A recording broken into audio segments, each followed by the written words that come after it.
My name is Heather Hendrick. I'm the Director of Safety and Security. I was just hired by Noblesville Schools July 1st, so I'm about 6 months into my job. This is a new position within Noblesville Schools.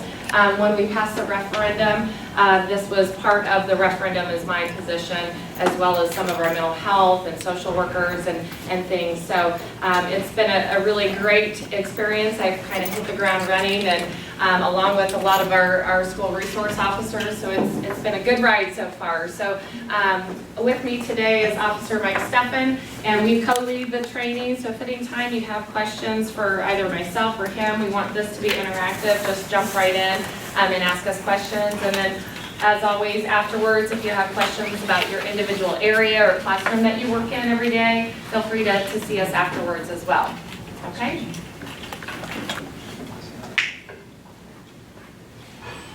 Okay, the first thing that we really like to talk about in this training is why is preparation necessary. And you can see here it says 25 years of mass shooting events have yielded a national average for the arrival response time of law enforcement to an active killer scene to be about 5 to 6 minutes.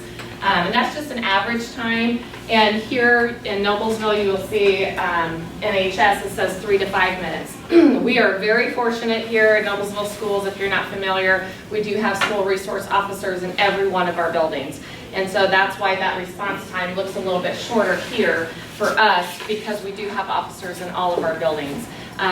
With the high school, depends on where, we might have a crisis event occurring. If it's on the north end of our building and, our officers on the south end, that's why there's going to be that time to figure out what is going on, where, a crisis may be occurring. And so that's where that kind of interval is between that. So when we talk about Alice today and what this training looks like and how to prepare yourself, the biggest thing that I want you to keep in mind in the back of your head is you are looking to survive for 3 to 5 minutes. So it's a very short time period that you are, really holding yourself accountable and looking out for your students that you're supervising at that point in time. So, it's not like an hour that you're, in shelter or that you're trying to figure out what to do. It's a very short time frame that we're looking at.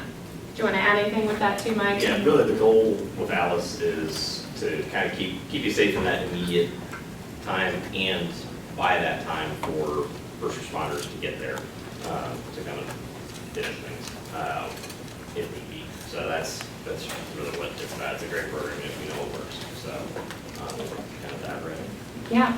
And just so you know, I didn't mention at the beginning, we have about over 20 school safety specialists. So we have individuals like myself that attend ongoing trainings. Also, all of our assistant principals and principals in our buildings are safety specialists. So we attend training to get that certification, as well as our officers, and they do far more training than even the safety specialists do. So just so you know, if you have questions along the way, or when your building may be doing safety drills, those are the people, your kind of go-to people that you can reach out to, or our officers or myself.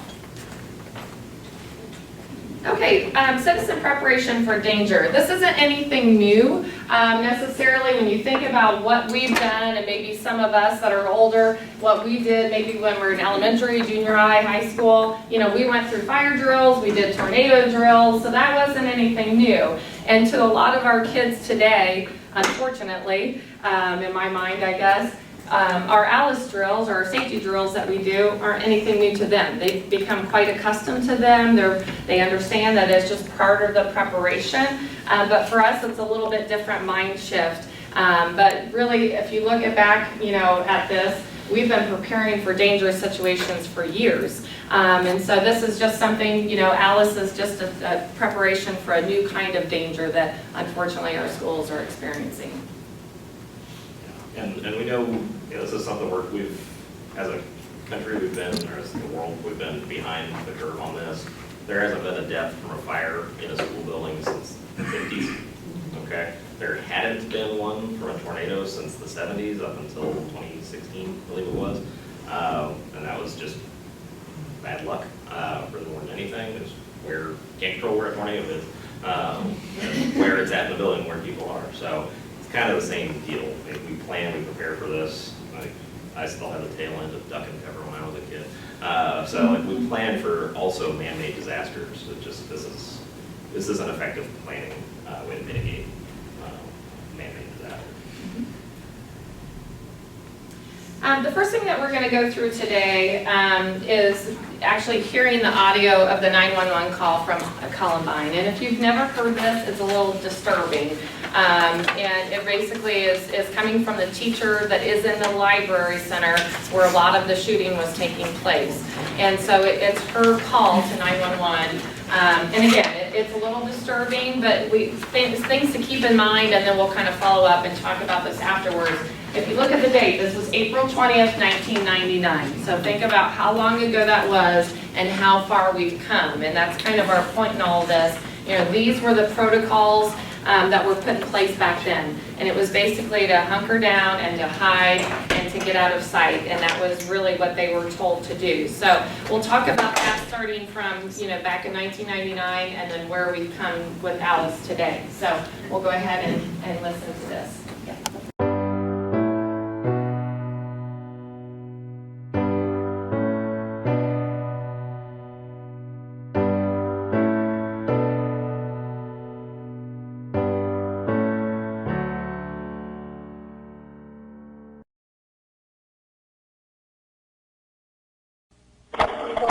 Jefferson County 911. Yes, I am a teacher at Columbine High School. There is a student here with a gun. He has shot out a window. I believe one kid.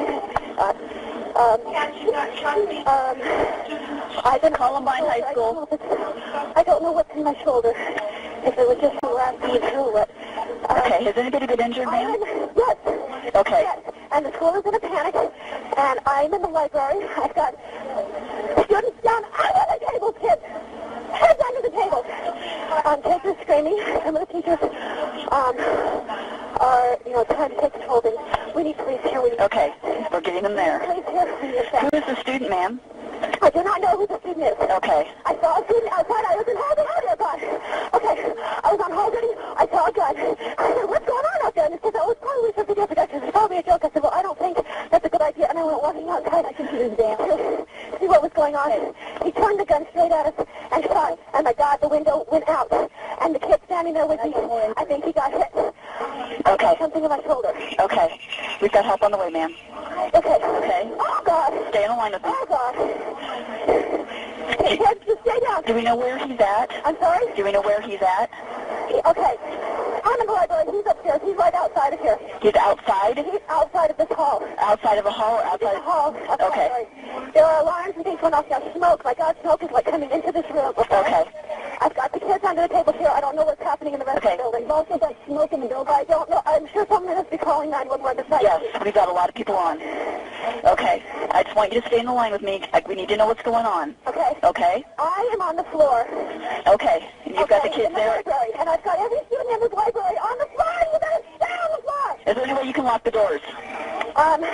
Smoke is coming in from out there, and I'm a little afraid. The gun is right outside the library door, okay? I don't think I'm going to go out there. Okay, you're at Columbine High School? I got 3 children. Okay, we got it. Okay?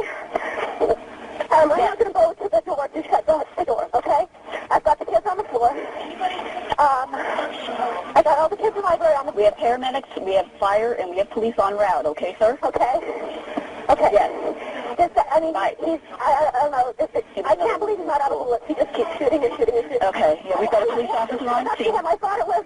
Okay, just try and keep the kids in the library calm. Yeah. Is there any way you can block the door so no one can get in? I do not. Okay. I guess I can try to go, but I mean, he's right outside that door. I'm afraid to go to the door. That's okay. That's where he is. I'm afraid to go there. Okay. That's okay. Okay, I told the kids to get on the floor. I told them to get under the table. All of the children are on the floor under the table.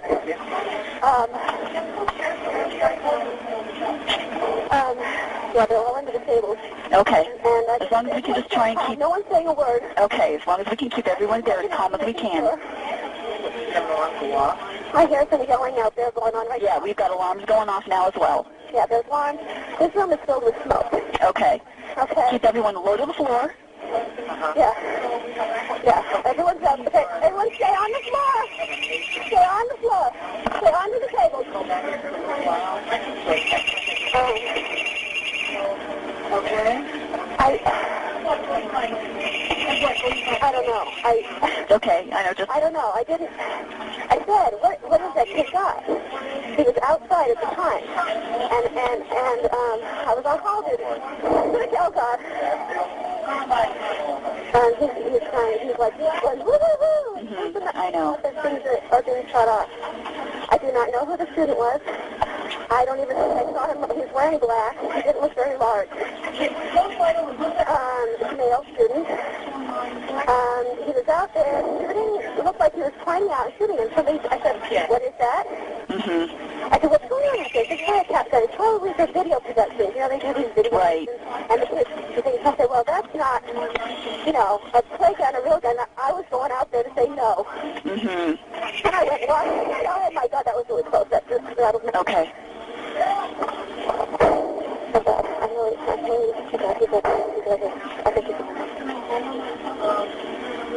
What's your name, ma'am?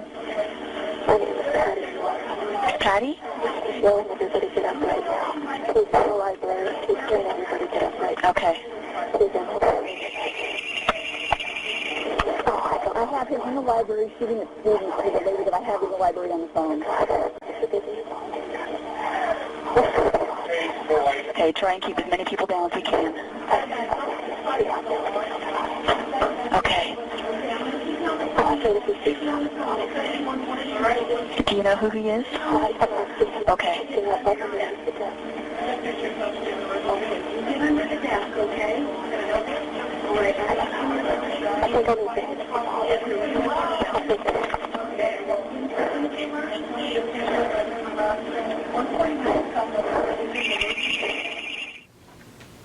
Okay, any initial thoughts listening to that?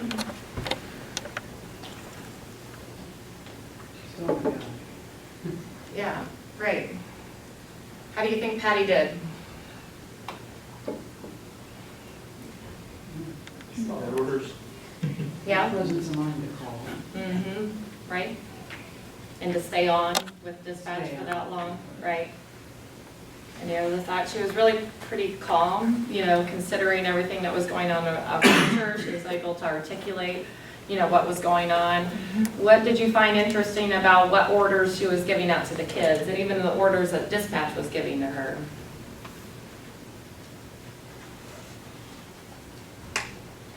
Anyone?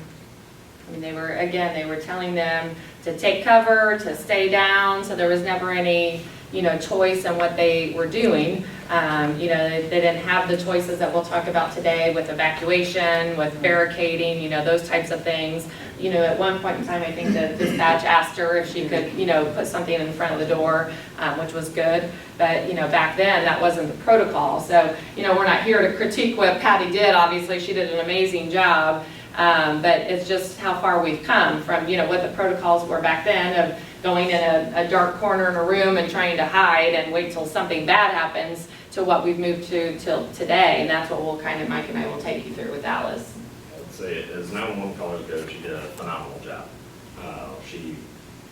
You could understand her, she was clear, never got too excited even when she was kind of elevated. She did a great job with that. Columbine had utterly zero protocol for an incident like this, nothing. So she acted and gave orders to her students purely off of instinct and what she thought was the best thing to do at the time. So definitely not critiquing that, but we want to, there's a lot to learn from that of what we could do better. That whole time, and you'll see coming up, there's an exit on this building of that whole time she's in there talking, they all couldn't be gone. Because libraries are a really terrible, impossible place to try and barricade. And they have an exterior door right around the corner of that shot at glass up that hill. Did anybody pick up when she said she thought she had glass in her shoulder? Yeah. Yeah, she'd been shot. So she was shot through the shoulder. Patty ended up not being found until about 10 o'clock that night. She hid in the big old school library desk, circulation desk up front. She hid inside that cabinet. And they found her on the third follow-up search of the buildings, the systematic searches, all that. She just stayed hiding, stayed quiet for that whole time. And then finally announce She herself. alert or? Yeah, she was, yeah. Oh my So, gosh. um, yeah, new body, like she didn't even realize she was shot, so adrenaline is a pretty amazing thing, so. She did well, she's alive and well, she's fine, so she's done a few interviews, follow-up interviews after, but, there's a lot to be learned from that. Law enforcement response at the time was to contain, and call SWAT and wait for it. That changed overnight, literally, never again.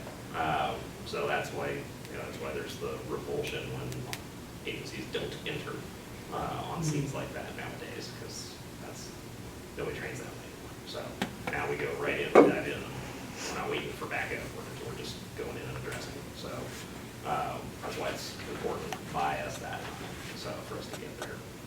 But Patty did great for what she had. But she's, kind of the training scars of get down, take cover. That's really good advice. But if you can get out, get out.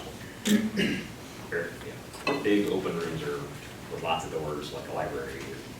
They're just not really too good to barricade. Better option there. Any other thoughts or comments about Columbine? Okay, so then we fast forward ahead to Virginia Tech, which you can see was April 16th of 2007. And in this particular case, this was in your typical college setting, university setting, where it was just a college hall where you walk down some hallways and, the classrooms may be empty, they may be full of students, we might have a couple of students studying together. So from that standpoint, it was a pretty typical day at Virginia Tech. Obviously, this is a post-secondary, so it looks a little bit different than K through 12, that setting. Everything is just kind of open, a little bit different than what we see in our schools today. So, Mike, do you want to take us kind of through, and I'll do the PowerPoint? Yep. So Virginia Tech, a lot of these incidents to start with kind of the personal event before their main event. To use that phrasing. So he started in a dorm room across campus, killed a girl in her dorm room. The RA heard a noise, came to investigate in his boxers, and he shot him too. So campus police is across campus with this, what they think is a lover's quarrel, murder-suicide, but they can't seem to find the gun. Ding ding. And then when this went down, so that was kind of, he planned this out, but that was his warm-up. So to speak. So he came in, he changed the doors of the building. The Norris Hall it's an old Army fort. The campus is built on an old Army base, Revolutionary War base. So it's a big stone slit window, castle, so to speak. One student even, he put a note on the chain. There's a bomb on this door if you open it up. One student, I got a test to take, so I went through a window to go take a test around, but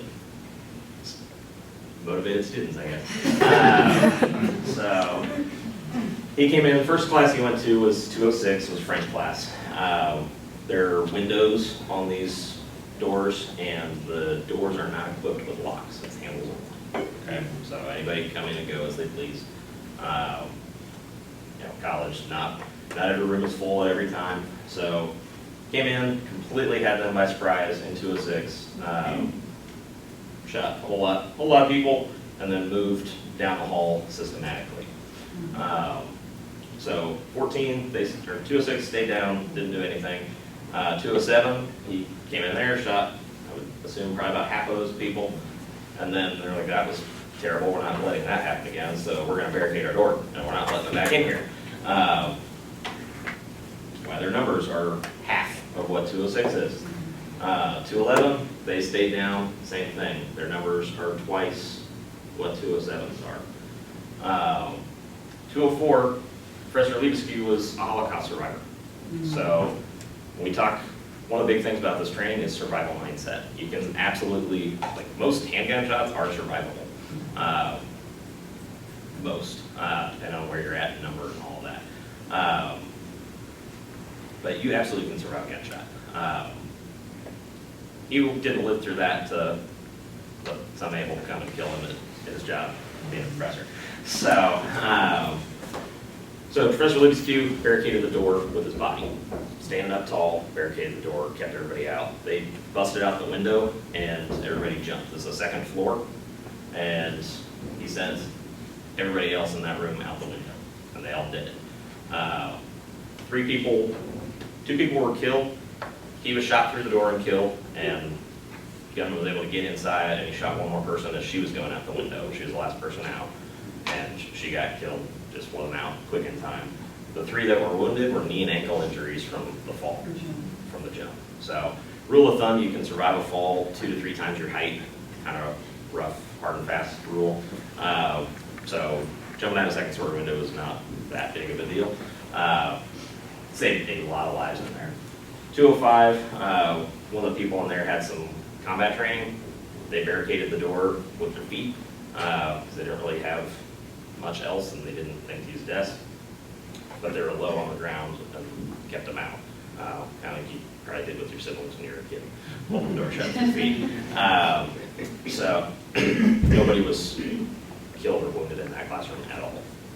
So barricading is extremely effective. Anytime any of these tragedies happen, they are studied and dissected and studied somewhat. Okay, Columbine was this big one because it got the most attention and really kind of sparked a lot of that response and doing better. This has about a 200-page report attached to it. It's kind of a debrief of it. There is not a single case of an effective barricade being breached and people being hurt in that room. Okay, so barricading is extremely effective. It works really well at protecting. So kind of the takeaway here is this 20 versus 2. We had 30 people killed at Virginia Tech. 28 of those died because they didn't do anything to protect themselves, frankly, okay? And obviously the actions of a very disturbed person. Versus the rooms where people did stuff, that number went down to 2. 2 is still a tragedy and awful, but I'll take 2 over 28 every day of the week. I think we all would. So we don't want to, we don't want any, but I would rather have 2 than 28 more. So that's why we're here. Of effective things that anybody can do. You don't have to be super gung-ho fighter type person. Effective things for unarmed citizens. Any questions on that? So obviously we came a long way from Columbine up to Virginia Tech where we saw that, like Officer Stephan said, how these things can really help protect you and that we don't just have to be passive and just hide in a corner and wait till something bad happens. Any questions? Comments? Okay. We'll actually kind of get right into the crux of the Alice now. One of the reasons I really like Alice, and I know one of the reasons why the corporation went to Alice, is that basically it's natural responses of, and we've kind of already alluded to this a little bit, of what our body and what most human bodies are, how they're going to react to a crisis situation or emergency situation. We're either going to freeze, and that's kind of a lockdown, or we're going to secure in place. We're going to flight, which is actually evacuating and maybe leaving the area that you're in or leaving the building completely, or we're going to fight. And we'll talk about the counter strategies that Alice uses, and that's really just as a last resort strategy that we'll talk a little bit about today and even practice that. Yeah, we're doing the conscious freeze of locking down because the other freeze is the initial of the deer in the headlights. The shock. Yeah. What's going on, so we got to get out of that. I say the deer in the headlights gets hit by the car, keep moving. So don't freeze. But locking down is pretty. Right. You can see the acronym for Alice. If you've heard of Alice before and like, what is that? This is actually what it stands for: alert, lockdown, inform, evacuate, and counter. And we'll go through each of those steps today so that you'll feel comfortable with all of the meaning of that. Probably the most important thing, if you want to circle it or highlight it on your paper, Alice is now a linear progressive response. So if we had a shooter that came in the back door right now, I wouldn't expect for you to go through, oh, well, did we receive an alert? Did we receive any information that were we informed that this is happening? No. So we're not going to start with the alert or the inform piece. and we're definitely not going to lock down if the shooter's already in here. So we're going to skip right to either the evacuate portion or the counter strategy. So just remember that this can happen in any order. It doesn't have to just happen in this particular, progressive state. So that's something really important to keep in mind as we go along today. So for the first simulation activity, we need a gunman. So if anyone's feeling really feisty today, that they want to be the gunman, we won't hold it against you if you're really feeling like you want to be that person today.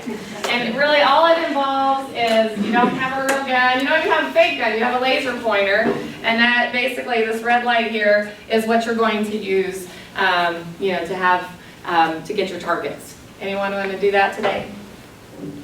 Thank you very much. Appreciate it. All right. So you're going to be our gunman, and before we start with the simulation, let me preface it by telling you that if you don't feel comfortable with the kind of physical activity that we're going to partake in, maybe you just had a baby, maybe you just had surgery, I don't know everyone's medical history, so if you feel like you're more comfortable just to kind of sit aside and observe today, we won't hold that against you, it's totally fine. Because obviously we don't know what everyone's been through. So as long as you're observing and watching, that's great. And for the second thing today, what was your name again? Mitch. Mitch, okay.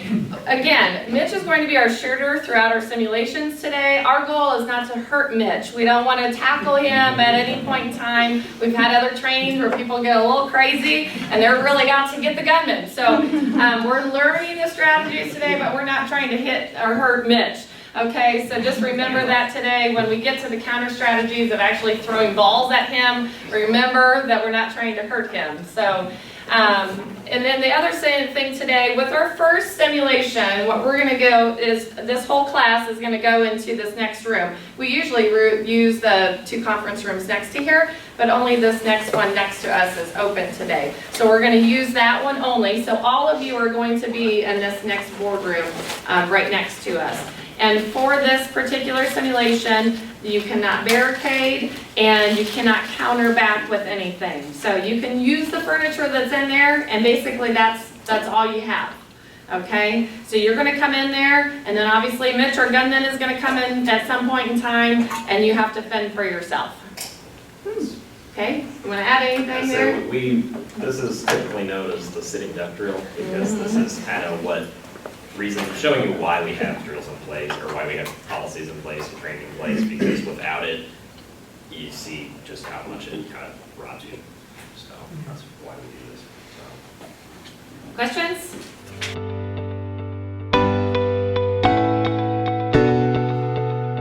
You come all the way back. That way, once he figures out.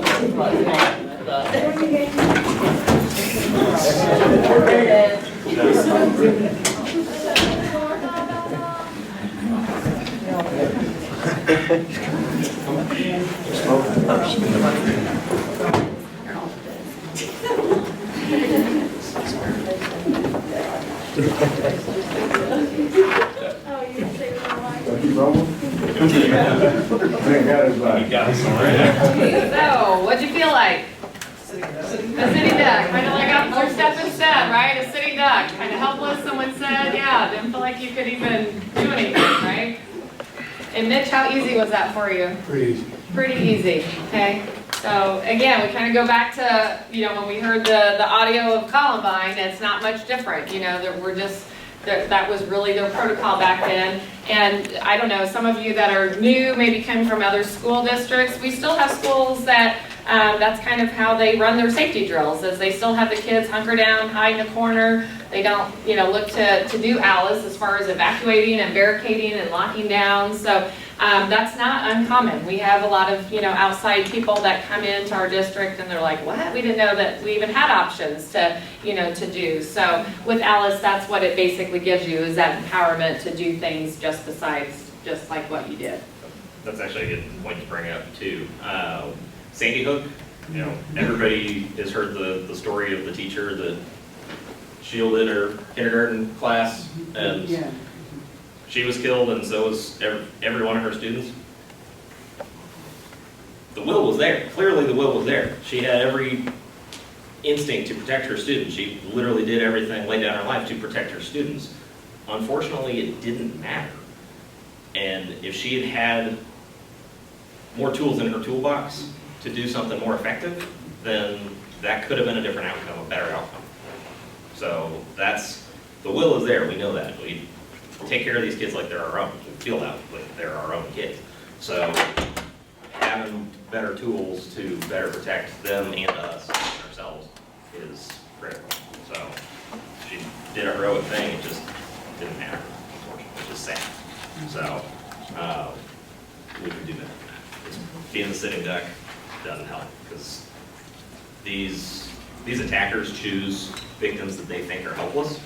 So if they see something as a hardened target, then they're not going to go there. Criminals, by and large, are pretty lazy people. That's kind of how it goes. That's why, especially spring break, fall break, summers, we always get a big rash of car break-ins, where it's, oh, was the window smashed? No, they go down, checking door handles, and they know that somewhere within 5 cars, they're going to find an unlocked car door. So then they're going to go through and take whatever they feel like it, because they don't want to make noise, they don't want attention, they don't want to have to deal with the after effects, they just want to be in and out. These people don't want to fight, they want a soft target. So we don't want to be a soft target. We want to fight back, we want to protect ourselves, make it harder to get in. Because that room just there, that was a pretty soft target, right? So we don't want to do that. So moving into the ALICE protocol, the first piece, like we talked about before, is the alert piece. And this is basically the initial information that you're going to receive, or that we hope that you're going to receive, to be able to make a good decision of what you're going to do. And so we allow here at Noblesville Schools anyone to basically call that we have an intruder or a gunman or whatever that may be. So in order, and we'll talk about a little bit the phones in your classroom or your area that you work in. But if you see a gunman in the hall, you see an intruder, whatever it may be, a crisis situation, we empower you to get on the phone and to make that intercom call to the entire building. No matter what building, which 10 of our buildings that you're in, we empower you to do that. So it's really important that you know how to make an intercom call. And all of our elementary buildings, we have put on the phones this year, actually a phone sticker of how to make that intercom call. And so if you're not sure in a crisis moment, you can look at the phone sticker and it will show you exactly how to make that all page to everybody in the school. If you're in a middle school or high school, we chose not to put those phone stickers on the phones just because we didn't want kids, at the middle school, high school age level, they're more prone to pick up the phone, say something inappropriate to the entire school, that type of thing. So we have chosen not to put those stickers on the phones at the middle school and high school level. But information has been sent out to staff on how to make that intercom call. And I know all of our subs that are coming in, they should be getting a sheet of paper that says how to make the intercom call. And if you don't know how, or if you haven't received that information, you need to ask one of your building administrators, whether it's your assistant principal, your principal, the SROs, any of those people can help you, because in that moment of emergency, you need to know how to make that all page. Because if you're the one that happens to see a gunman outside your door or outside your area where you work in, you need to be able to make that call so that everyone else is alerted that we have a crisis situation.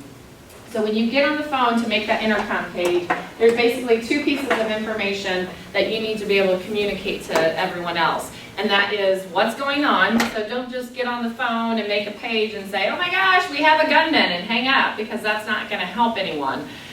It will help us all to know that we're in a crisis situation and that we have a gunman in our building, but it's not going to allow people to know what to do, whether they should barricade, whether they should evacuate. So the 2 pieces of information is what's going on and where in the building that's happening. So if you are obviously here in our buildings and you're an employee that's here every single day, you're going to know kind of the terminology within our buildings. Maybe you're on the very north end of our building, maybe you're in the high school freshman center, and so that's what you're going to say is, hey, I'm in the high school freshman wing and I'm in room whatever it is that you're close to. If you're in one of our elementary schools, you're going to say that we have a gunman in the 1st grade hallway. So that gives people some kind of indication of where it's happening. So if you are a substitute and you're coming into a different building or a different area every single day, you need to become familiar with that terminology that our buildings are using as far as our department areas or our hallway areas, our grade levels, where the art room is, where the PE, where gym is, where the cafeteria is, all those things. So I really advise if you're a sub coming in every single day, make sure that you kind of, I guess, look at your surroundings, look at the area that you're in, look at your exit doors. If someone says, hey, we have a gunman right next to exit 5 or gate 40, whatever it may be, then you'll need to have some kind of clue of how your building is laid out. And that gets a little bit trickier in our middle schools and our high school because they're pretty huge. And so to have all of those areas down gets a little bit more complex. So the other important thing is if you make that intercom call, you have to make sure that you hang up the receiver after you make that page. Because if you don't, no one else will be able to pick up and make an intercom call because it just goes dead and it doesn't, that's just the way our phones are structured to work. So if you don't hang up afterwards, no one's going to be able to get on and give additional information of where that gunman may have moved. Does that make sense to everybody? So if you don't take anything else away from today, take this slide away of how to make that page. And this could even be, in most situations, an intercom call we're going to, wanting to do for an active shooter. We do have, there's other buttons on the phone of how to do a medical emergency, and there is a button for that you can just push medical emergency, and that goes right straight down to our nurse and then our office staff as well. And they know, if someone called 911 from one of our desktop phones as well. If you call 911 from your desktop phone, it automatically alerts our office too. So just so you know all those kind of inner workings of our phones. Anything you want to add on that, Mike? Yes, so kind of going back to the drill, anybody think to call 911? Good point. Right? No, and that's correct, because if it's not safe for you to slow down and dial your phone and call, then it's not safe to call. So call when it's safe to do so. That's not in the moment if you're actually taking fire. You don't have time to call 911, get out, do something better than that. In this, the all building page is going to be more effective than calling 911, okay? Because tons of people are going to be calling 911 very shortly. Getting the word out to help the most people in the most immediate sense is going to be that whole page, okay? And that will alert the whole building to do something. The SRO in your building to start running towards you. They're going to get on the radio, start calling for more help too, and people are going to start grabbing their phones and dialing 911 as soon as they're safe to do so. Once that barricade's in place, on their way out the door, once they're out of the building, those kinds of things. So please call 911. But this building page is probably going to be more efficient, more helpful to do the greatest good in the moment. The seconds matter, and that's people can take some action to harden themselves, and that's where we want to be. Any questions on the alert piece?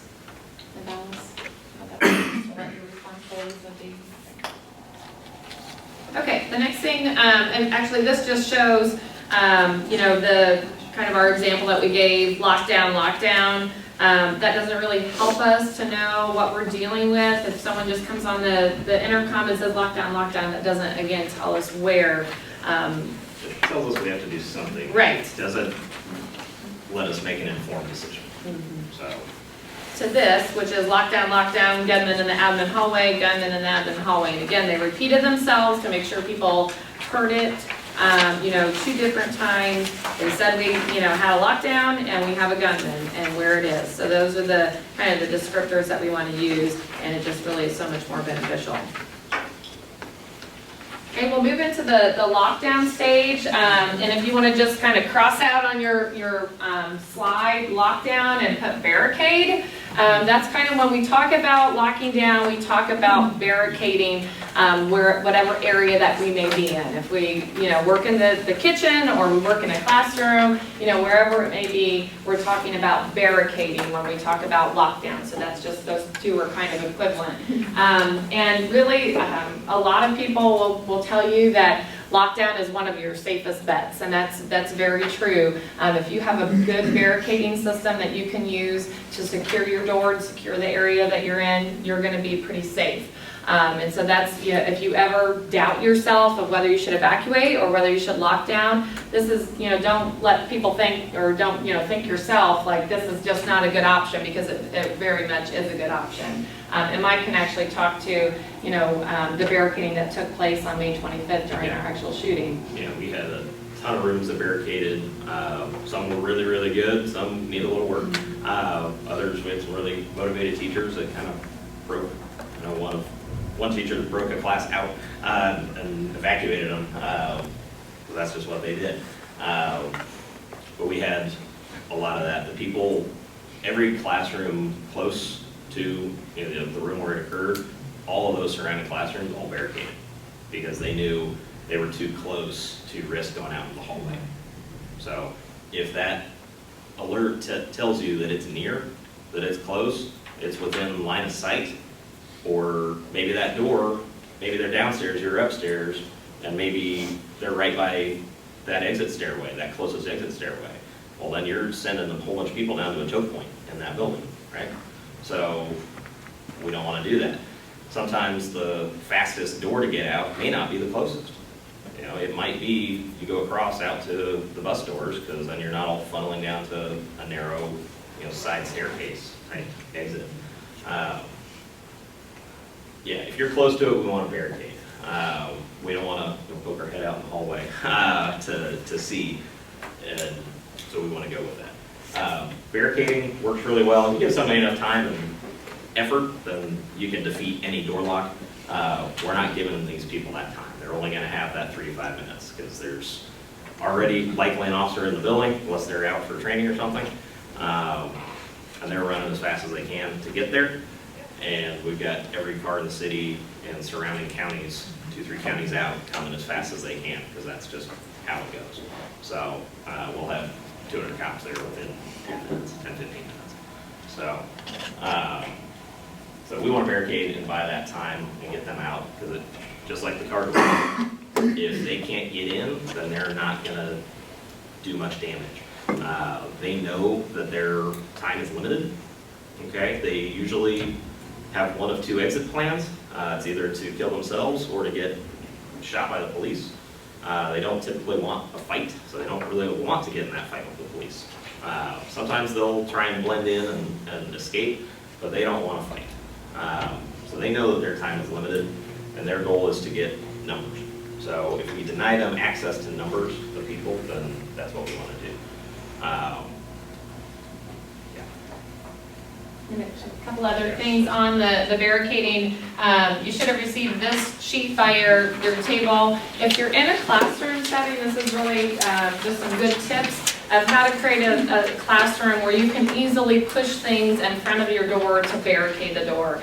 And I would really take a look at this if you're with our younger age students. So if you're in one of our elementary building or elementaries, or if you're maybe with preschool students or something like that, where those kids may not be able to physically help you as much to barricade a door, then, structurally you might set up your room so that you can actually, just easily slide things in front of your door to barricade the door.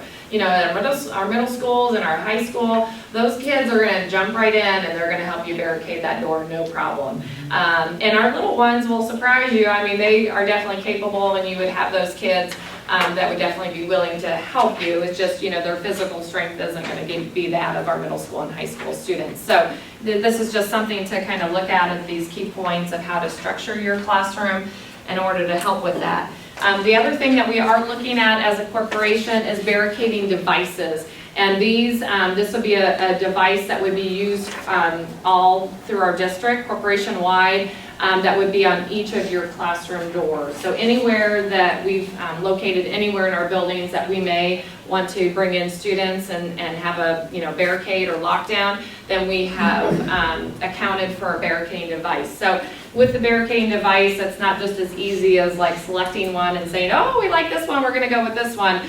It's been a very long process. Myself and Sergeant Rice and also Shane Ganan, all of us have been looking and researching and trying to find the best barricading device. And with that, our fire marshal will only approve it if it's ADA accessible. So someone in a wheelchair or someone that has limited mobility can access that and can utilize the barricading device. And then also with our younger kids, that if some of our 3 to 5 year olds that are in our building, that they could actually use that as well, and they could function the device to activate. So we've gotten our local fire marshal's approval, but we're still waiting for the state variance process to get that approved. And once we get that approved, then we will get those launched out and implemented. And so really with those, there wouldn't be the necessity to completely barricade your door with desks and heavy furniture and all the things that we're going to talk about here in a minute, because you would already have that barricading device that you would simply just activate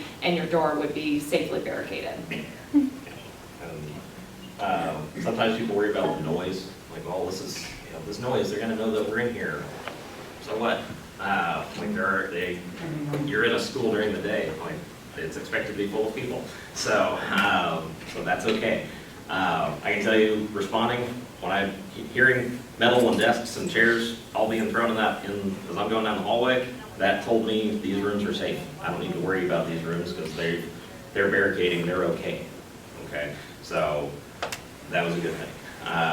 Once that barricade is up, the big critical thing is do not remove it for anybody.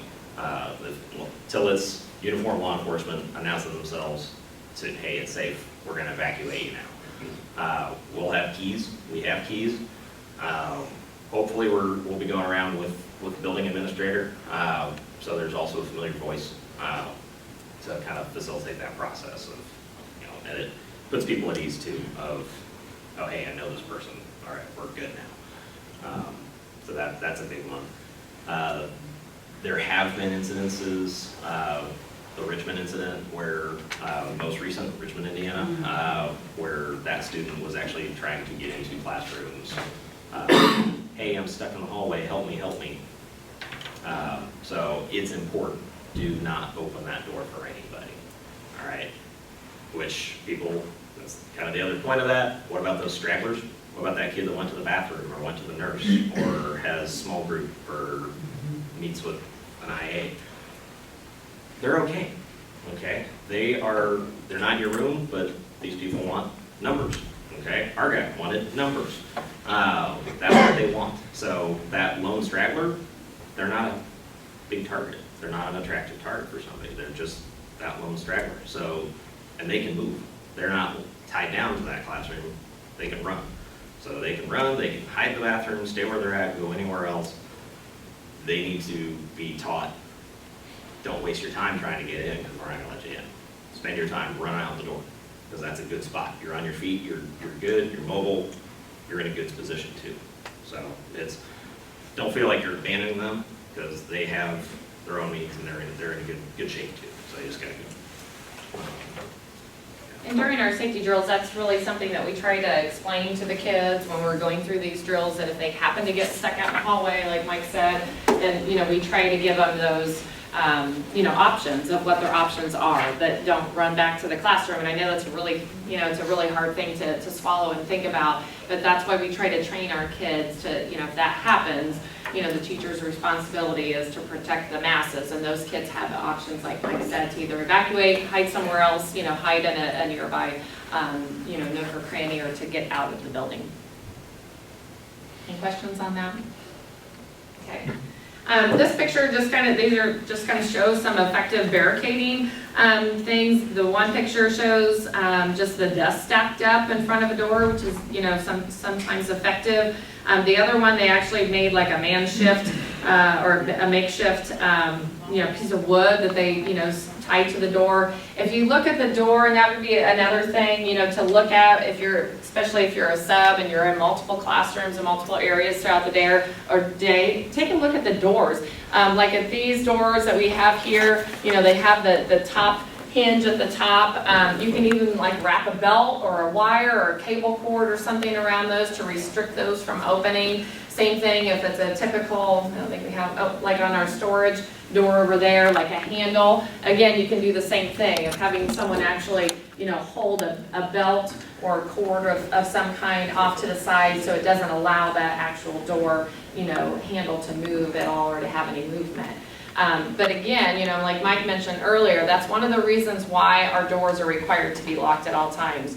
I know that it's a hassle, I know it's an inconvenience, but again, it's all about that saving time and trying to save ourselves time so our responders can get there. So that's why our doors are required to be locked at all times, no matter where you are in our buildings. And while your admins and SROs, when they go walk the buildings, they'll just Close it for close you. your door for you and keep on walking. So, That's right. what it It's a is. good thing. Again, this is just showing heavy objects, can make a good obstacle as well if you have access to those items in your areas. Anything about barricading? Once we get the barricading devices, I think that will make the stress of barricading, much less for our staff members. I think it'll be a really good thing. So, I have a question about that. yes. So you were mentioning at the school here in Noblesville when the others were well barricaded, and I don't know all the details of that incident, of course, but how quickly did they respond? I mean, when did they know that they had a barricade? How was that communicated? Was that one person going in and shooting? Yes, there was a phone call to the office, went to the nurse, she ran to me, my office is right next to hers, and I went running to it, and I got on the school radio, hey, we need to call lockdown, and then that became an overhead page. So they knew it was locked down that barricade? yes. So, yeah, we still use the term lockdown just because it's convenient, but when you hear it, process it as meaning barricade. So our definition for it needs to mean barricade. So that's how it came out of Gumman Science Hall, 7th grade Science Hall. So what's difficult I'm processing, for some, far away from that, they could evacuate. So while you're calling for that to happen, it's up to the adult, right, teacher, Yeah. to make a decision based upon what they know at that time. Exactly. Maybe you can evacuate, don't just barricade. Yeah. Right. Okay. And Yeah. yes, and that's the beauty of Alice. It's not a uniform thing, I guess, is. Perfect. Yes, bingo. We are not telling you, we will never tell you, you have to do this, or this. If A plus B equals C, we're never going to tell you that. Because we're not in that situation. It's not our feet on the ground in your room, ever. So, we don't know. These are dynamic situations that everything is different and they change, they evolve. We don't know. We're not going to be able to make that decision. Same with the Patty Nielsen dispatcher. She's not going to tell people what to do. Just get down, can you lock it up? Maybe. That's all it's going to be. We're giving you this so you all can make that decision yourselves. Make the best possible decision with the best information that you have. So hopefully it's a good one, but that's the best what we can do, because there's no perfect, unfortunately. So we have to do the best that we can do, and that's what this kind of fits the bill. But we know it works. It's worked. There are plenty of schools around the country that use this and that have had incidents. So it's been put to test. The Alice Training Institute, they bring in all kinds of special forces to kind of test and prod, and they keep all kinds of data. They're really data driven, so that's another reason schools like them. When we train, it's a 2-day training to be an instructor, and you get shot with all kinds of airsoft. And they have a whiteboard, and they tally and see where everything was, where you got hit, who got hit, how many people, and it's really effective. So most of the people that even get shot in that training, it's elbow to hand, backside, very survivable wounds. So this stuff really works. Anyway. Okay, so we'll move into the inform piece. And we've kind of talked about this before, but basically that's the real-time information, and we're hoping it's as real-time as possible. So, obviously if you are the one that sees a gunman, you get on, you make the all page for the entire school, that's going to be the first piece of information that the rest of your colleagues are going to receive to then make that decision, like we talked about, of what's going to be best. And, think about too, as Mike was talking, think about like some of the buildings that we have. Some of our elementaries are a little bit smaller, they kind of loop around in a circle, and there's really not, a good way to evacuate unless the shooter was on one other end of the building or on another floor. Whereas our middle schools and high school are much more spread out. So, if we were in our high school and the shooter was on the very north end of the building and I'm down in the south weight room, that's going to be kind of a no-brainer that I'm going to get out, I'm going to evacuate. So, think about too of what building you're in, and if it is pretty, condensed, or if it's pretty spread out and you have a really good opportunity to evacuate. We'll talk a little bit more about that too. But the ideal situation is that we have someone that's looking at our cameras.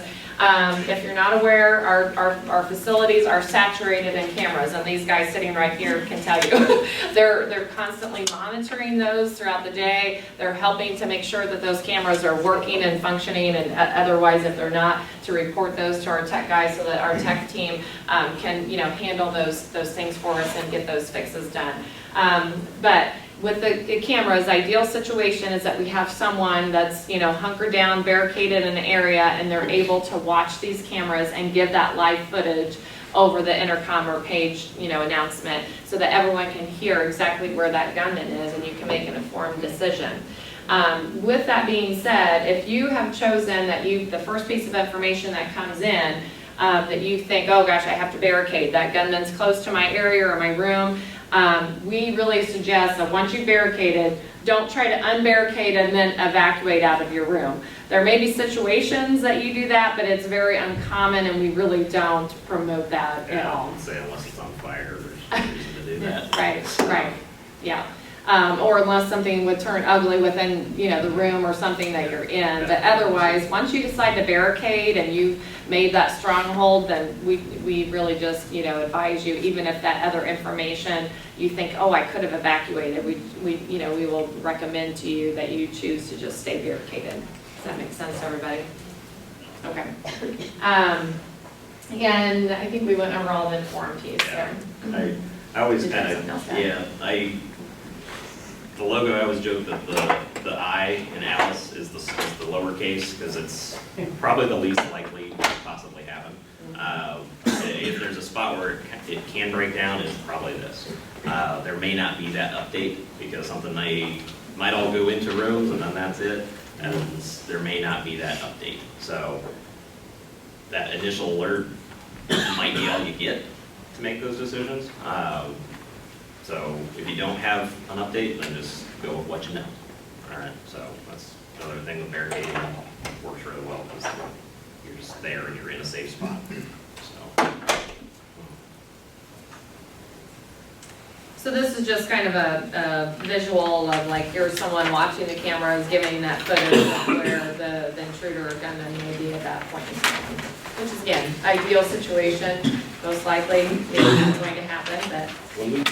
When we do our regular drills, when we get to do those again, we use that where the officer responding and the play-by-play isn't so much overhead, it's on the school radio, talking with somebody on the camera, guiding the officer to where they need to be to confront the threat.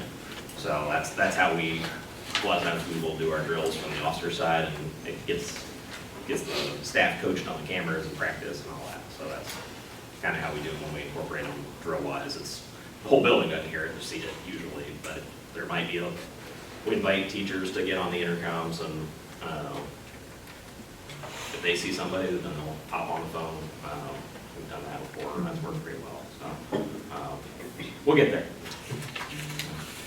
Okay, we're going to move into our second simulation. Remember, we have 3, so this is the second of the third one that we'll do. And basically, with this one, I'm going to give someone in your group a radio. You'll have this radio, and I'll be communicating with you of where our gunman, Mitch, is.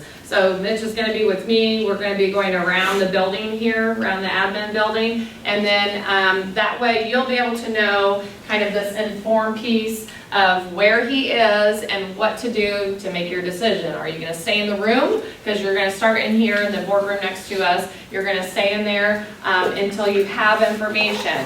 You can choose to stay in there. You can choose to, the goal for this particular simulation is to try to get back here. So this is kind of like your safety spot. So, you know, once you feel like it's, you have the information where you feel like you can evacuate, then we're wanting you to evacuate. And we don't mean evacuate like out of the building, like get in your car and go. Just come back to this right back to this room itself. But that will all be based on the information you get via radio. So again, it's kind of like an intercom page. We do have buildings that have a lot of radios throughout the building. Like at White River, I know all of their classrooms have radios. That's just something that they purchased a few years ago. And so those teachers do have accessibility to radios. But this would just be like an intercom page coming through and we would tell you of where our gun and niche is.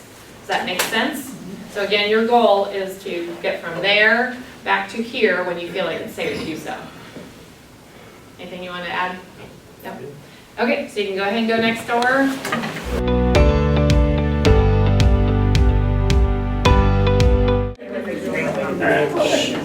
Coming on first floor administration building. What room, please? We're in boardroom C. It's an intercom, not a radio right now. So, We have an admin on the second floor of the administration office, outside 252. so you're making your own decision. I'm just So, wondering. second floor, we can just go there. Yeah.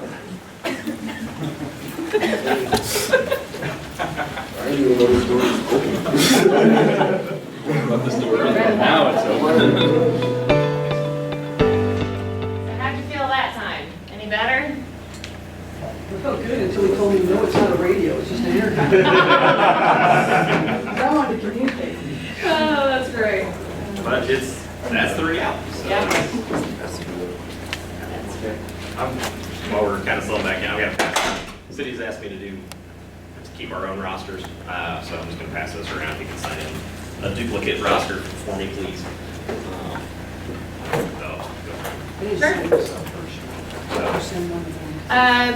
It's in the back. Yeah, in the back here. Yeah. Before you leave. Yeah. Yeah. Make sure you signed in, or you'll have to sign again. So please sign it. So that simulation was kind of just illustrating how that informed piece is important, that getting that extra information will help you to make an informed decision of what you need to do with you, yourself, and your students that you're supervising at that point in time. So again, it kind of just gives you a little bit more leverage. You don't feel like just a sitting duck, that you have some more choices to make for yourself and your students. Questions about that piece? Anything you want to add, Mike? Did that feel better? Yeah. Feel that first? Had a little tingle. Yeah.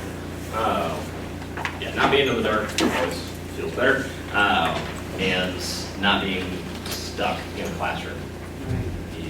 A little more empowerment getting out and doing something. So, yeah, I think if something bad's gonna happen, at least want to be more on your turn. So, but yeah, so we have to do something. This Teddy Roosevelt quote is great. Moment of decision, the best thing you can do is the right thing. The next best is the wrong thing. The worst thing you can do is nothing. Okay, we have to do something. We can't just be, analysis paralysis. We have to act. We got to do something. So make a decision, commit to it. If it's wrong, push through it and overcome it. Sometimes with the evacuation drills, people will ask, well, what if we run into the shooter? Okay, we'll run through the shooter. That happens a lot of times when we do the more involved drills that we do for other entities from the department, where that shooter will get shoulder checked coming in the door as people are going out, and they don't even realize it. They don't feel it. They don't remember it ever happening, but it happens. Or they get knocked down and go. Is that okay? Shooter gets accidentally tackled as people are trying to evacuate? Of course it is. Or purposely tackled, either way. So kind of whatever your feelings are on the subject. But we're not going to tell you what you have to do. So kind of make the decisions that you think are right for you and your abilities, and roll with it. I'm gonna talk about this one too, Mike. So this slide's actually getting a few years old, but it goes back to '66, so it's not that stale. So this slide, there's the bar graph and line graph, it's a little harder to see. Comes down to the number of casualties. If you've ever read about Beslan, that was a terrorist incident. It was awful. This is the number of casualties it shows on who resolved the situation. If people waited for the police to resolve the situation and the shooter just kept doing their thing, that number is way up. If the shooter resolved it because they either gave up, ran away, or killed themselves, then that number goes down lower. But if they just keep going until somebody else stops them, it goes way up. Or if the victims refused to be victims and took it upon themselves to fight back and protect themselves, or evacuate to protect themselves, that number plummets. So we want to be down in that green as close to zero as we possibly can. So we don't want to wait, because when seconds count, police are minutes away. It's a true statement. So we want to get all that time. Yes. I can't tell you that this is, magic wand, going to solve everything, going to save everybody. I can't do that. I wish I could, but I can't. So the best we can do is mitigate, and we know what that is. We'll now move into the evacuate piece of Alice. We have two more sections that we'll cover. And the evacuate piece is really important because it does give you that option, like you just saw, to evacuate the area if you feel like that's the safest bet to do so. So again, it says if he's inside, you get outside, depending, again, on that informational piece that you've received of where that is. If you think that, oh gosh, that's just too close to my area or where I am, then again, we're going to stress to you to barricade, lock down the room, and not to evacuate. But if you know that you have a for sure out, evacuate. I know when Alice first was implemented into schools, a lot of staff, a lot of administrators, a lot of people had a lot of uneasy feelings about this piece of Alice. Because they're like, what? Like you're just letting kids run out of the school, letting staff run out of the school, and they may or may not be supervised. But Mike is here and he will tell you it works. It really does work. We have law enforcement, they train, they will track down all of these kids at the end of the day. It may take a long time in order to find them, but that is a piece of it that we feel very comfortable with. And we saw that on May 25th. And so it definitely is an option. And I do want to talk a little bit about that, Mike, just from the May 25th perspective of the evacuation. Yeah, so we had probably about half the building probably took off. So at the time, we were about 1357, I think, on that day. So quite a lot of people evacuated. We're a sprawling building, all of our diversified arts, all the PE, music, they all evacuated. A lot of our downstairs did. They did great. There were kids everywhere. I never saw that. I was inside. So I didn't get to see any of that, but they were everywhere. I've seen the footage of it. They were all collected and reunified by about 5:30 that evening. Completely, for sure, everybody was reunified with their family. And the last couple, it was like kids on vacation that weren't called in type thing. So we were good. It's uncomfortable. We want to know where those kids are. But it's okay. Missing, we can presume safe. We had neighbors coming out, giving out cell phones. Hey, who do you need to call? A ton of the good in the community comes out. The tragedy brings the community together. So, and then we were no different. Right? Pretty awesome. Sandy Hook, there were a couple of 6-year-olds in one of those kindergarten classes, but the entire rest of the class was killed. His gun jammed, and a 6-year-old grabbed 2 of her friends and ran out the door and ran through the woods, and about 2 miles down the road, they were sitting on a curb, and the car pulled up, and hey, what's going on? And yeah, there's a bad guy in my school. She saved those kids' lives, her and her friends' lives. Okay, they were found, they were safe, returned where they need to be. 6, all right? Small kids are very capable, even without that teacher leading them, guiding them. So they know they need to go out, they trusted their instinct and they went. Big thing with evacuation, we don't want to use cars. If you ever go to a concert, we're leaving church on Sunday. It's not really that quick all that time, all that often. So we don't want to use cars because it's gonna clog up, run, walk, get out of there. Just keep on going. I was run till you throw up and then keep running. Get away. Don't keep yourself in the area. So don't use cars because they'll clog up, but that's also going to limit police and medics getting there too. So we're coming there 100 miles an hour, quite literally. So please don't be in the way with that. We teach our officers responding to these things. Don't pull right up to that front door. If you do, pull up on the curb, get on the grass, get out of the way so there's a chute for ambulances to go through. Okay, we don't want to clog up the roads so that we can get help and get people out where they need to be as fast as we can. So don't use your cars. Also, everybody's different. Adrenaline dumps. Adrenaline just destroys your fine motor skills. So using your keys, typing on a phone, all that kind of stuff, it doesn't work as well. So it's a lot harder to do. It can be a lot harder to do. Not for everybody, but it can be. Now I know that we're all in much better shape than all of our students, right? Like our knees are in much better shape and everything. So swallow the ego ahead of time that your kids will outrun you. They're going to get there and you may lose sight of them, and that's okay. Lost is okay, missing is okay. It's the ones that we know where they are because they're not moving anymore. Those are the ones I'm really worried about. So missing is all right.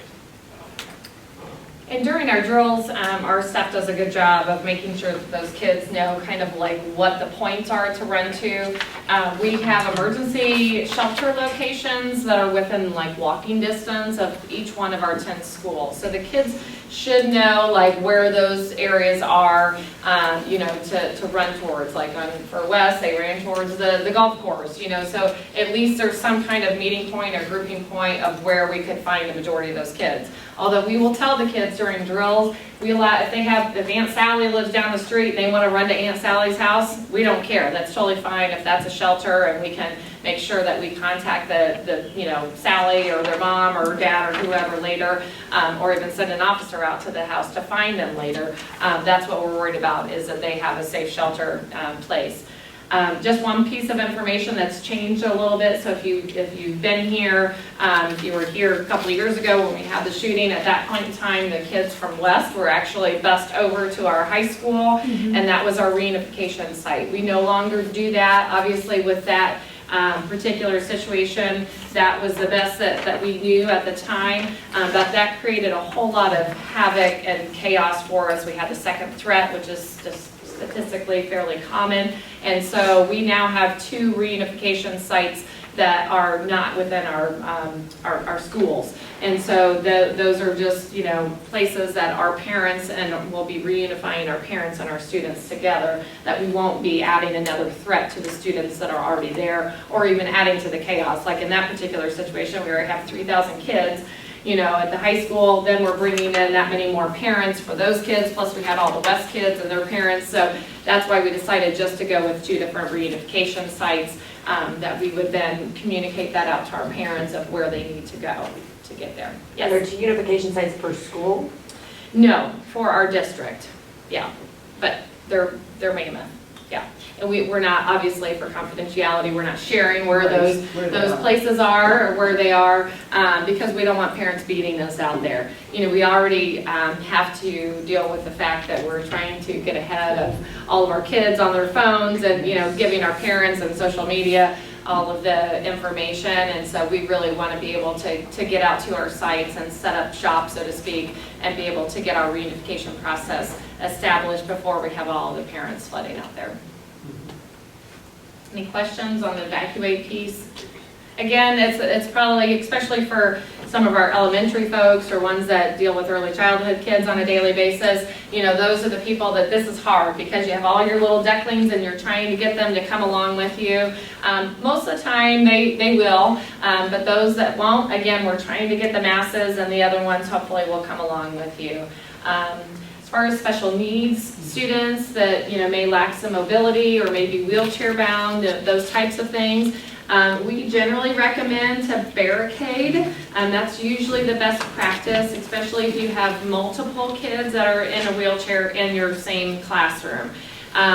Because if you don't physically have the number of adults that can handle all those wheelchairs, that's why we would recommend to barricade. But Mike will tell you, on the 25th, Our 2 life skills evacuated. yeah, they evacuated. So, you know, it just depends on the situation and if you have the staffing to accommodate that. Yeah. One calls it the longest Alice drill ever. I'm sure it felt like it. That's funny. Again, this is just kind of showing a map of like what those safety zones would look like, and that's why, you know, if you're not sure, if you're leading a classroom of kids and you don't know where you're supposed to be kind of exiting or evacuating to, check with your administration so they can tell you like the general area of where you should be reunifying with your students once you evacuated out of the building. Then the last piece that we'll talk about today, and then we'll do a final simulation, is the counter piece. And this is completely up to you if you want to do this or not. I mean, we don't force people to counter back. In any of the strategies that we'll go over today, we don't say, oh, you have to do this. We don't tell our kids that they have to counter back. It is completely individualized whether you want to do that or not. Mike kind of alluded to that a little bit earlier. So do you want to talk a little bit about this part of it? Yeah. So on the police side, we always tell people your one job is go home at night. That's no different. So keep yourself and your students safe as best of your abilities. So absolutely can survive contact with an armed intruder. This terrible stat of police missing 70 to 80% of their shots, that's because of dynamic, shootings are dynamic. They're not paper targets at a range.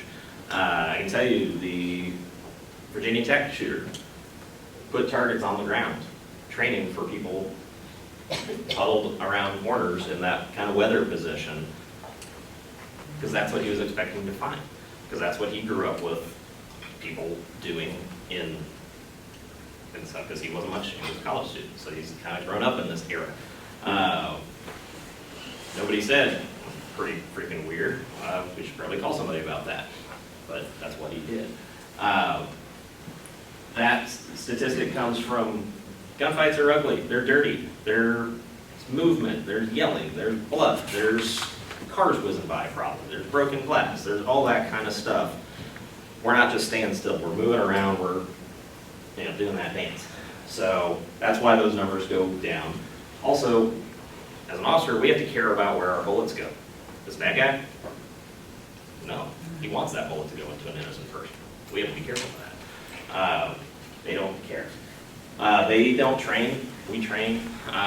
They typically don't, they might a little. Usually their training is, the extent is Call of Duty, something like that. It's video games, it's not past that. So when they're confronted with those stressors, they tend to collapse and they don't accomplish what they're trying to accomplish, which is good. So we need things to engage them and make them act at a very high skill level, which they don't possess. They don't have that. So noise, movement, distance, distractions, all those things that are there in a gunfight, that we want to give that to them. So that's where we want to be yelling. We want to be running, evacuating if we're around there. We don't want to be huddled in a corner. We want to throw some chaos at them. So we're letting one person come into a building of, 800,000, 1,400, 3,000 people, and they're taking over that building. Why? All right? We don't need to be letting them do that. So, example I always like to use, if you ever walk into a daycare or kindergarten class, and it just kind of like, whoa, as everybody's running around and it just kind of overwhelms your senses, right? That's what we want to create, because it makes you pause and you have to process it. Well, those few seconds where you're basically stunned from being overstimulated, we can do that to them. That gives us an opportunity to run or to counter and take them out, tackle them, flatten them, disarm them, whatever we got to do. So that gives us that moment of surprise. Yeah, so I think And during our drills, we, make sure that our kids know that if they want to choose to counter back, that they can. If they want to check an iPad at the intruder, that's their one and only time that they can throw their iPad across the room. So the kids get kind of into that, but you're still going to have those kids that no matter what, if you, try to force them to throw an iPad, they're not going to do it, because it's just not in their personality. They're going to be hunkered down in a corner, they're going to be crying, and that's all they know how to do, and all of that depends on their age and their personality type, and that's why this is completely optional for both our staff and and our kids. But we do tell the kids that they during this during the drills, if they want to throw something at the intruder, we kind of talk with the kids about what would be things within our reach that we could counter back. And even with younger kids, screaming and yelling and just those distractions that they can make just by noises is a great distraction as well, like Officer Suffin said. So those are all good things for us to talk to our kids about, of the different types of distractions. And we'll see that with our simulation that's coming up as well. yeah, same kind of thing. These shooters, typically their hit ratio is over 50% or well over 50%. So basically every other time they're pulling the trigger, they're hitting a target, which is scary. Police, it's about a third of the time, third to a fifth. So they don't have this training, but the reason it's so high is because they're finding easy targets. They're going after easy targets, and people are just sitting still and aren't trying to do something to protect themselves. So they're huddled in a corner. It's kind of that fish in a barrel. So we don't want to do that. That's that. Okay, for our final simulation, this is actually the counter activity. So again, Mitch is going to be our gunman, and we are all going to be within this room. So this is going to be kind of like your classroom or the area that you work in every day. And you can choose to lock down, you can choose to barricade, you can choose to evacuate out of this room, or you can choose to counter. And so we'll be throwing these red balls if you so choose. If you don't want to throw one of these at Mitch, you do not have to. We're not going to force you to. Did someone say I do? Someone said I do. I want to throw one. Now we're not going to give them to you guys. We'll see if we have enough for everybody. So if you want to throw one of these, this would be your counter strategy that you can also use against our gunmen. If you look around the room, you'll be able to see that there's many ways that Mitch would be able to get into this room. So he'll be able to come in a variety of the entrances that we have. So take a look around and you'll be able to hopefully see the different things. The only thing that we do ask you is to stay out of that back AV closet over there. Our tech people get a little angry with us if we go back there and mess with some of the AV stuff. So just don't go in there, but otherwise, any of these other exits, Mitch may be coming through. Okay, so again, you can choose to kind of hide or barricade yourself in here. You can choose to evacuate out of our exits. Any of three of our exits, that back room is just a storage, so it's not going to get you anywhere. Okay. Everybody have a ball? Did you get a ball? Anyone else not get a ball? That one's fine. All right. We'll give you guys a couple. There you go. Wow, that sounds like revenge. Any questions? Okay. Same rules as before. We'll take Mitch out. It's the foam Nerf balls only. Nothing more than that. We say we definitely don't want to hurt him, but this is a drill, and what we want to do with this and what we would do in real life is we are hardwired to protect our brains and our eyes, right? Yeah. So we want to throw whatever it is hard and fast right at their face, okay? And you want to throw and you want to move. Okay, it's a Nerf ball, so it's not going to hurt them. But imagine that's an iPad or a stapler or a chair or a fire extinguisher. So fire extinguishers are great. You can spray them and then spray them, blind them, and then hit them with it. So fire extinguishers are awesome. So that's what we're looking at. Water bottles, hydro flasks, all these things that we have at our disposal books. So we're using the Nerf balls, but please just throw stuff at them. Don't tackle them. Don't hit them or any of that. So we don't want to hurt them. This is training. Probably ought to hold that chair so it doesn't get broken. I'm sure a board member wouldn't be too pleased with that. So he's going to come in sometime. They might interrupt me. I don't know. Throw and move. Okay. So if you've got drinks, open drinks, kind of pay attention to that. Have those down so they're not going to get spilled. Make a mess either. But throw and move. You don't want to be stuck here waiting. What if you miss? Well, now what? Throw and move. Get yourself out of there. So your instinct is to kind of go hands-on, and you can go up to them and just kind of stand there if you want, or just get out. All right. But any of these doors are fair game. Do whatever you need to do with that. So you can sit at the desk for him to come in, or you can move out, whatever you want. There you go. Throw and move. Move. Oh, get out of this room.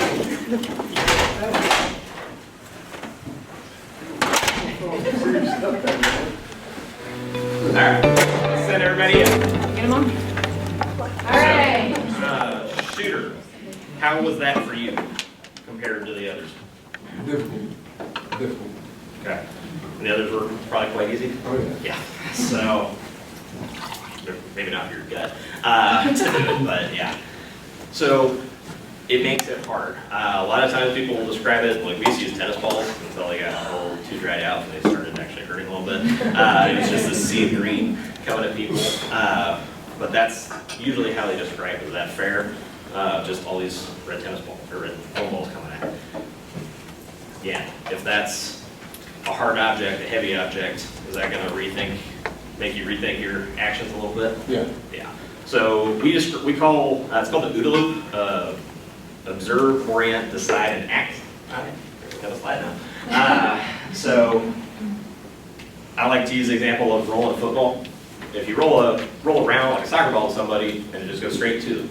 You roll a football at somebody, it's bouncing, it might take a funky wobble, and you have to change where you're going to intercept it to go pick it up off the ground. That's what we want to do.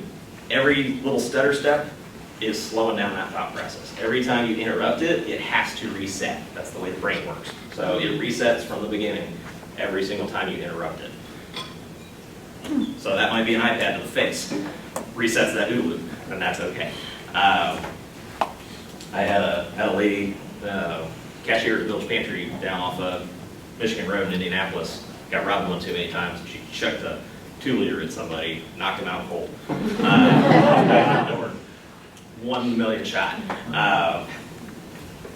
Was it risky? Yeah. Did she do it? And it worked. All right. But what if she missed? Okay. She didn't think that secondary side, but he certainly didn't get what he wanted out of that. If we're throwing these heavy objects, hard objects to do something, are we upset if we hurt them? No. No. We're defending ourselves, we're defending our students. That's fine. That's morally, legally, ethically, 100% correct every time. Totally back you on that. It's the right thing to do. So sometimes people have a hard time with that, but it's the right thing to do. So yeah, it works really well. There are districts around the country, they will do a food drive in the fall, and canned food drive, and they will keep the canned food in the classrooms. And then when they do drills, they distribute 2 cans of whatever to the students, and then they donate them in the spring. And they just do that year to year. So that's a win-win for everybody.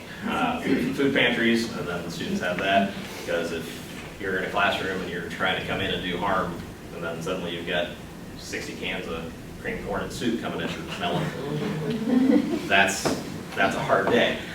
You're going to be in a lot of pain if you're conscious at all. Stoning, been around for thousands of years. Pretty similar experience. It's been around for thousands of years, but it works. So it's effective. Throwing rocks, throwing hard objects, it works. So.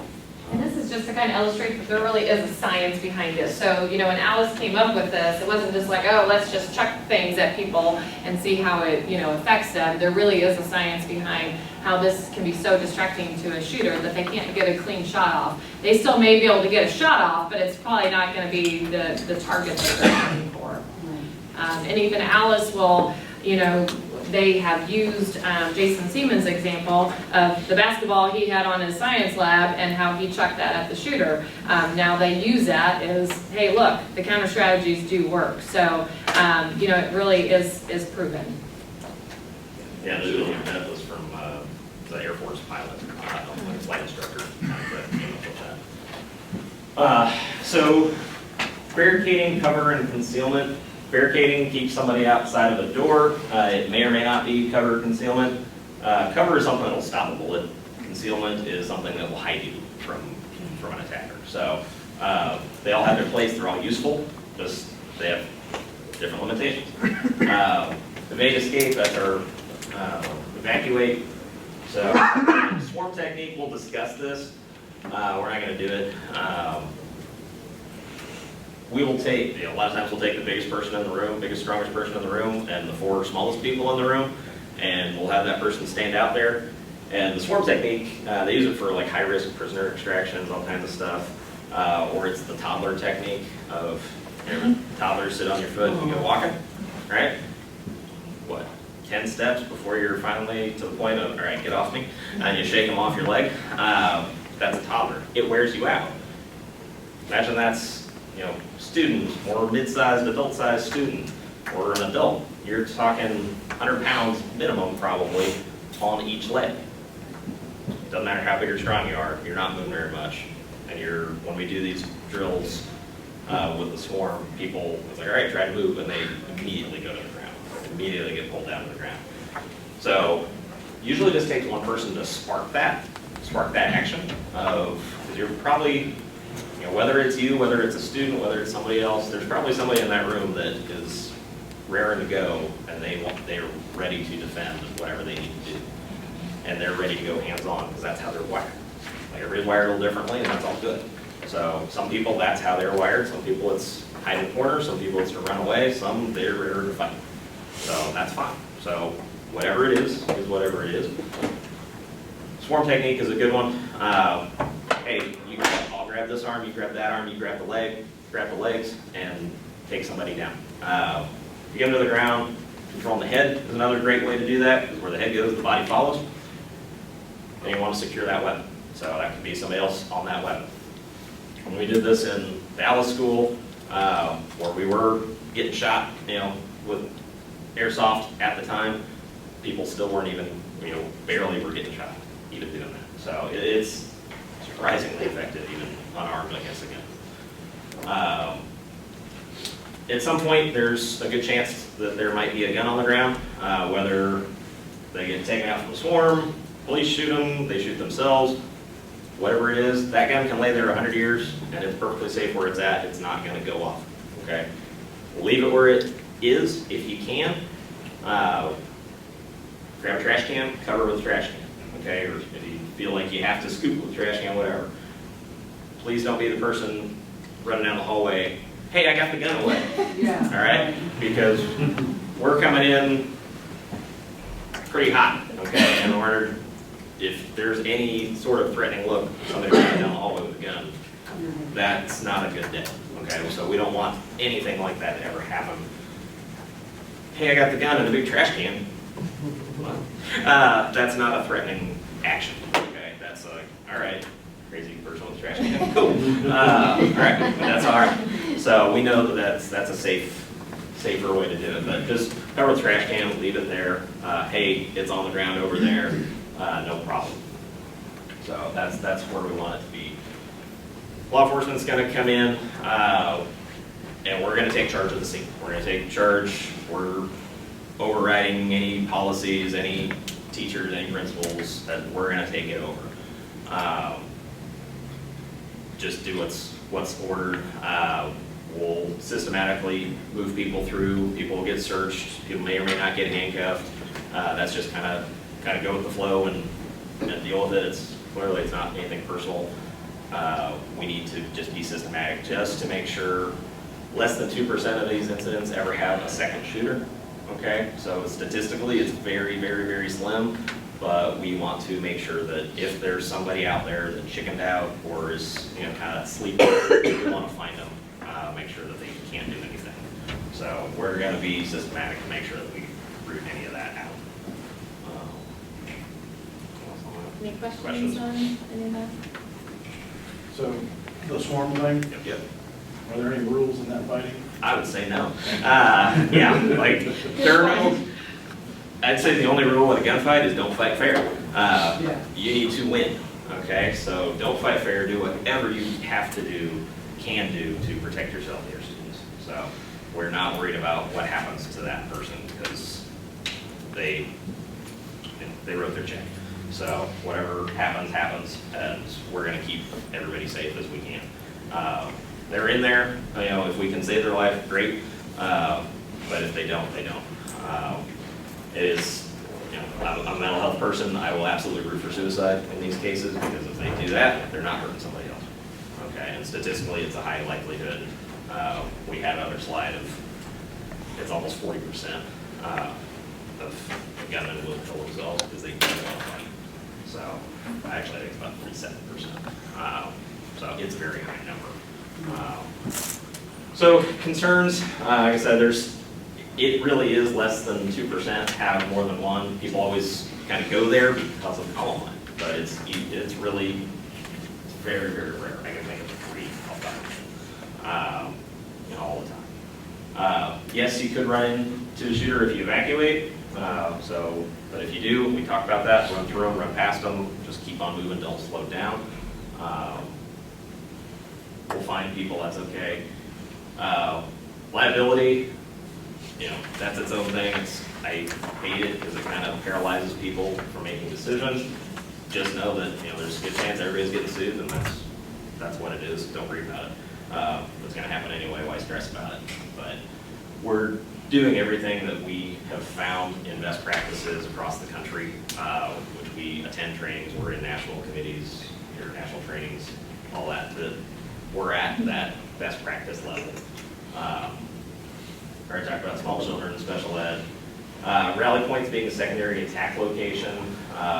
Why we don't publicize it, but also kind of goes back to that first of, it's very unlikely because it's going to be swarming with police officers, and there'd have to be that secondary person, that second threat, which is less than 2% of the time. So it's very unlikely to get into kind of terrorism type stuff.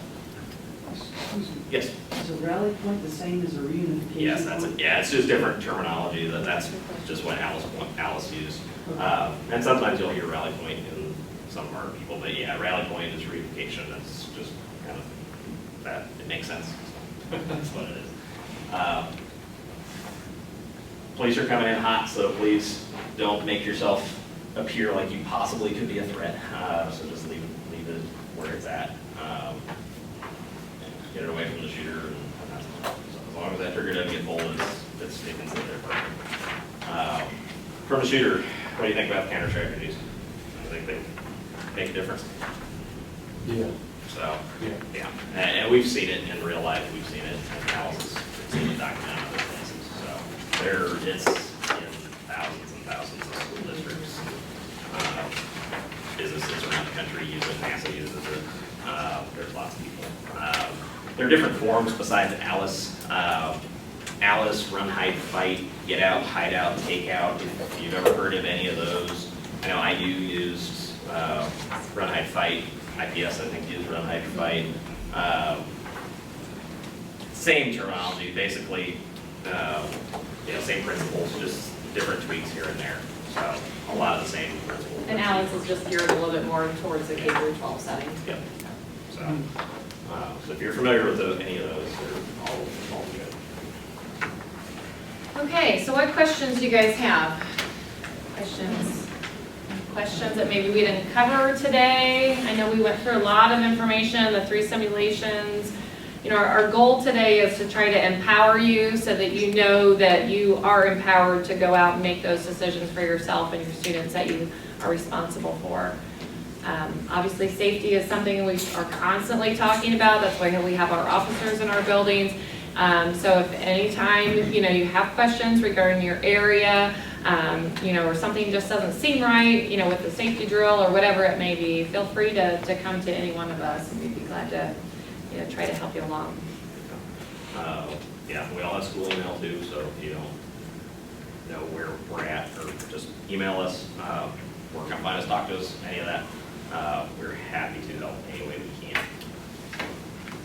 Yeah, and please, back to the phones, practice that, learn it, know it, memorize it.